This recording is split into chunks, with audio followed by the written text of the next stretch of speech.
24 में फ्लाईओवर का उद्घाटन जो है नरेंद्र मोदी जी ने किया और 25 में फिर से जो है एक आदमी और फ्लाईओवर का उद्घाटन किया। एक फ्लाईओवर जो आरओबी है, रेल ओवर ब्रिज है, उसका उद्घाटन 2 बार हुआ है। एक बार 2024 में लोकसभा चुनाव से पहले और एक बार 2025 में फरवरी महीना में। अब जरा सोचिए कि एक फ्लाईओवर का 2 बार उद्घाटन क्यों हुआ, पहला चीज। दूसरा चीज, आपने देखा होगा कि नरकटियागंज का जो फ्लाईओवर है या जो बगहा का फ्लाईओवर है, उसमें जो पैदल चलने वाला रास्ता है वो रास्ता चौड़ा है और इस फ्लाईओवर का पैदल चलने वाला रास्ता पतला है। जो लौरिया से बेतिया को कनेक्ट करने वाला रास्ता है उसमें पैदल चलने वाला रास्ता पतला है। इस फ्लाईओवर पे हम लोग अभी जांच बिठवाएंगे कि इसमें गुणवत्तापूर्वक काम नहीं हुआ है, इसमें गड़बड़िया हुई है इस फ्लाईओवर में, और ये सारी चीजें धीरे धीरे सामने आएगा। फ्लाईओवर के बगल में एक पेट्रोल पंप है। अब किसका पेट्रोल पंप है वो बेतिया की पब्लिक जानती है।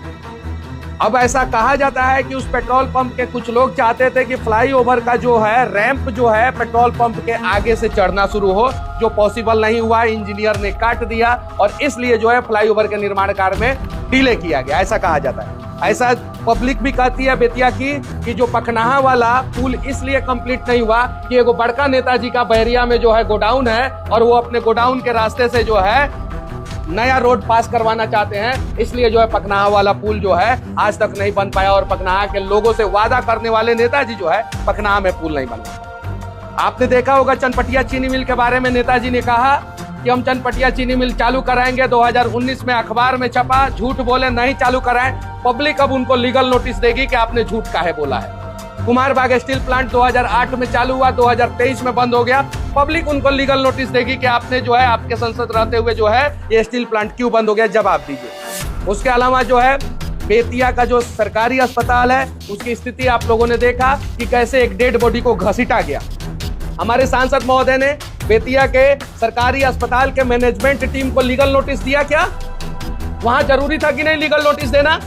किसके ऊपर कार्रवाई हुआ, किसके ऊपर नहीं कार्रवाई हुआ? सांसद महोदय ने कुछ किया क्या? नहीं किया। रोजगार के ऊपर सांसद महोदय बात नहीं करते हैं, यहाँ के अस्पताल के ऊपर सांसद महोदय नहीं बात करते हैं। बेतिया से पटना 4 लेन जो हम लोग जो है पिछले 7-8 साल से मांग कर रहे हैं, वो 4 लेन जो है आखिर डीले पे डीले क्यों हो रहा है, लेट पे लेट क्यों हो रहा है? क्योंकि वर्तमान समय में एम्बुलेंस को बेतिया से पटना जाने में कम से कम 5 घंटा लगता है। भाया मोतिहारी मुजफ्फरपुर होते हुए एम्बुलेंस जो है पटना जाता है। जैसे बेतिया पटना 4 लेन कंप्लीट हो जाएगा, बेतिया की दूरी पटना से जो है 165 किलोमीटर हो जाएगा। एम्बुलेंस 2 घंटे में पटना जाना शुरू हो जाएगा और बेतिया में एक नेताजी का बड़का सा प्राइवेट क्लिनिक है वो बंद हो जाएगा। 75% मरीज पटना भाग जाएगा। उसके अलावा बेतिया गोरखपुर 4 लेन के बारे में आप लोगों ने, पत्रकार बंधुओं ने सुना होगा, बहुत दिनों से काम चल रहा है कि अब कंप्लीट होगा, इस साल कंप्लीट होगा, इस साल कंप्लीट होगा, इस साल।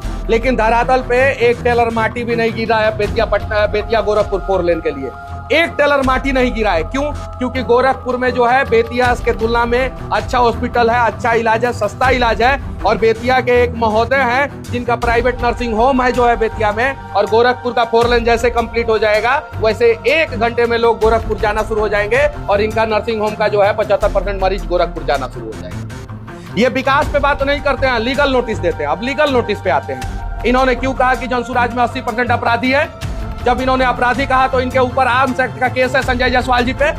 आर्म्स एक्ट का केस है, आधा दर्जन मुकदमा है इनके ऊपर। जिनके घर शीशे के बने होते हैं वो दूसरे के घर पे पत्थर नहीं फेंका करते, और इन्होंने पत्थर फेंका है तो उस पत्थर से जो है हम लोग मकान बनाएंगे, और इनका घर तो खुद शीशा का है, तो चकनाचूर होने ही वाला। बेतिया सरकारी अस्पताल में जाने का अभी तक रास्ता नहीं बना। आप जरा ये बताइए कि पहले 5G मोबाइल आता है कि पहले 5G सिम आता है? सबसे पहले 5G मोबाइल आता है, उसके बाद से जो है सिम नेटवर्क प्रोवाइडर जो है वो सिम बेचना शुरू करते हैं। आपने अस्पताल बनवा दिया, रास्ता नहीं बनवाया। पहले रास्ता बनवाना चाहिए था, क्लियर करवाना चाहिए था, उसके बाद से अस्पताल बनवाना चाहिए था। जब रास्ता क्लियर होगा तो बहुत बड़े बड़े लोगों का जो है मकान जो है वो रास्ता पे आएगा। किसी का छज्जा टूटेगा, किसी का कुछ टूटेगा, किसी का कुछ टूटेगा, किसी का कुछ टूटेगा। इसलिए आज तक जो है बेतिया सरकारी अस्पताल का उत्तर साइड का जो गेट है उसको जो है कंप्लीट नहीं किया गया। अब आते हैं बेतिया सरकारी अस्पताल का मेन गेट, जो पूरब साइड से जो गेट है उसको भी जो है आज तक कंप्लीट नहीं किया गया। और बेतिया सरकारी अस्पताल के कुछ अधिकारियों से मैंने बात किया तो उन लोगों ने कहा कि ये सरकार के पास बहुत सारा जमीन था और उस जमीन पे जो है सरकार जो है मेडिकल कॉलेज बनवा सकती थी, लेकिन कुछ नेताओं के अपने प्राइवेट क्लिनिक चलता रहे इसलिए जो है उस कंजेस्टेड एरिया में जो है मेडिकल कॉलेज बनवाया गया। हजारी में जमीन है कि नहीं है, बेतिया राज का और जमीन है कि नहीं है, कहीं भी मेडिकल कॉलेज बनवाया जा सकता था, लेकिन उस कंजेस्टेड एरिया में बनवाया गया मेडिकल कॉलेज। और उससे जो है आए दिन मरीजों को परेशानी होती है। जो गोल्डन पीरियड होता है वो गोल्डन पीरियड कभी भी क्रिटिकल सिचुएशन में जो है 60 मिनट का होता है मरीज का, 60 मिनट का किसी डॉक्टर से पता कर लीजिएगा। और सुपर क्रिटिकल कंडीशन में जो है वो गोल्डन पीरियड 30 मिनट का होता है। अगर मान लीजिए कोई सिकटा से मरीज आ रहा है बेतिया तो वो छावनी फ्लाईओवर तक तो आ जाता है समय पे, लेकिन यहाँ से अस्पताल जाने में जो है उसको 3 किलोमीटर की दूरी तय करने में 30 मिनट से ज्यादा समय लग जाता है और जाम रहता है तो 1 घंटा लगता है और उस वजह से जो है एम्बुलेंस में लोग दम तोड़ देते हैं। इसके रास्ते पे जो है कभी चर्चा नहीं हुआ। छावनी फ्लाईओवर का अलाइनमेंट कैसा है वो आप सभी को पता है, सभी बेतिया के लोगों को पता है कि अलाइनमेंट जो है छावनी फ्लाईओवर का जो है गड़बड़ सड़बड़ है। छावनी फ्लाईओवर 4 लेन बनना चाहिए था। अगर 4 लेन बनता तो नेताजी का पेट्रोल पंप पूरा टूट जाता। इसीलिए जो है भविष्य का प्लानिंग ना करते हुए जो है वो छावनी फ्लाईओवर 4 लेन नहीं बनवाया गया, 2 लेन बनवाया गया। गरीब लोगों का घर टूटा, वहां पे छावनी में अनेकों गरीब लोगों का घर टूटा, किसी को मुआवजा नहीं मिला, लेकिन नेताजी का पेट्रोल पंप 1 इंच भी नहीं टूटा है, 1 इंच भी। और नेताजी कहते हैं कि वो पेट्रोल पंप उनका है ही नहीं। तो पेट्रोल पंप का सारा जानकारी आ चुका है, किसके नाम पे है, कौन एंड सन्स के नाम पे है, फिर पेट्रोल पंप का बंटवारा कब हुआ, किसके हिस्से में बाद में गया, कैसे जो है ये सारी चीजें हो रही थी कि छावनी फ्लाईओवर को जो है थोड़ा सा आगे शिफ्ट कर दिया जाए, कैसे एक प्रोविजन ढूंढा जा रहा था, एक प्रोविजन कि मनुआ पुल के पास से और जोकाहा के पास से एक रास्ता बनाया जाए जो रेलवे लाइन को इस पार से उस पार लेके जाए और इस पेट्रोल पंप को बचाया जाए। ये भी प्रोविजन ढूंढा जा रहा था, लेकिन चूंकि ये प्रोविजन सक्सेस नहीं हो पाया क्योंकि चनपटिया से और सिकटा मैनाटार से और इधर से बेतिया से सारा रास्ता जो है छावनी में ही जाके मिलता था। तो अगर जो है फ्लाईओवर 2 किलोमीटर आगे लेके जाके बनाया जाता तो भी छावनी में जाम लगता, इसलिए जो है वो प्रोविजन बाद में कैंसिल हुआ और इसीलिए 1998 का प्रोजेक्ट डिले होके 2025 में जाके कंप्लीट हुआ। टोटल जो है ये प्रोजेक्ट में समय जो है वो मांग से लेके कंस्ट्रक्शन वर्क के शुरुआत से लेके और कंप्लीशन, अभी तो कंप्लीट नहीं हुआ है लेकिन ये लोग कंप्लीट कहते हैं, इसमें जो है लगभग 27 साल का समय लग गया। और क्या अभी छावनी फ्लाईओवर कंप्लीट है? इसका जो है लाइट नहीं जलता है और एक नेताजी कहते हैं कि छेदवा जाम हो गया है इसीलिए जो है उसमें दिक्कत होता है, पानी लग जाता है। आज भी जो है छावनी फ्लाईओवर पे जो है एक्सीडेंट होता है, एम्बुलेंस में लोग जो है उनको जो है डायल 112 की टीम बुलानी पड़ती है और 112 की टीम जो है एम्बुलेंस में लाद के जो है फिर बेतिया अस्पताल में भेजता है। बगहा में एक मरीज को जो है वो बुखार का इंजेक्शन देना था, कुत्ता का इंजेक्शन दे दिया गया। इस प्रकार की लापरवाही जो है हमारे यहाँ पे हो रही है, इस पे जो है यहाँ के माननीय सांसद महोदय का कोई ध्यान नहीं है।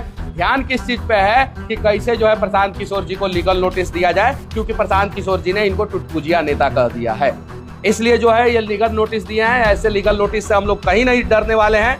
छावनी में किसका गोडाउन है अब उसका भंडाफोड़ होगा, बैरिया में किसका गोडाउन है अब उसका भंडाफोड़ होगा, किस प्रकार से जो है संपत्ति बनाई गई उसका भंडाफोड़ होगा। जब नेता का संपत्ति जो है बढ़ा तो यहाँ के गरीब लोगों का संपत्ति काहे नहीं बढ़ा, गरीब अमीर काहे नहीं हुआ।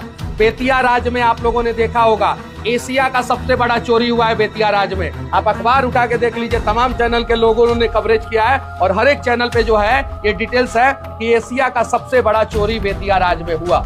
जब बेतिया राज्य में एशिया का सबसे बड़ा चोरी हुआ तो यहाँ के नेतागण आज तक सीबीआई जांच की मांग क्यों नहीं लिखे हैं? लिखना चाहिए कि नहीं लिखना चाहिए?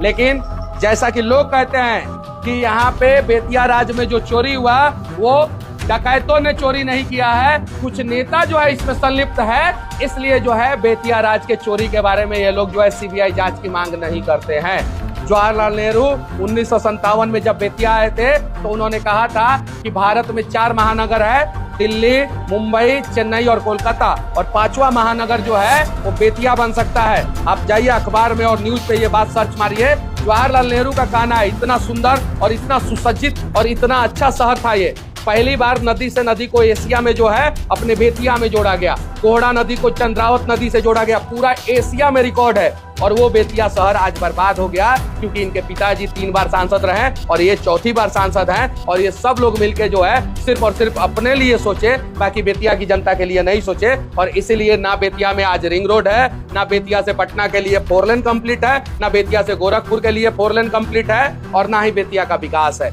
तो इनके लीगल नोटिस का जो है लीगल तरीके से जवाब दिया जाएगा। और जितना भी रोड में कमीशन खाए हैं लोग, जो नेता, हम नाम किसी का नहीं रखना चाहते हैं, लेकिन जो नेता कमीशन खाए हैं रोड में, पुल निर्माण में जो नेता लोग कमीशन खाए हैं, जो नेता जो है अस्पताल को सुदृढ़ नहीं करना चाहते अपना क्लिनिक चलाने के लिए, इन सब का हिसाब जो है जनता करेगी।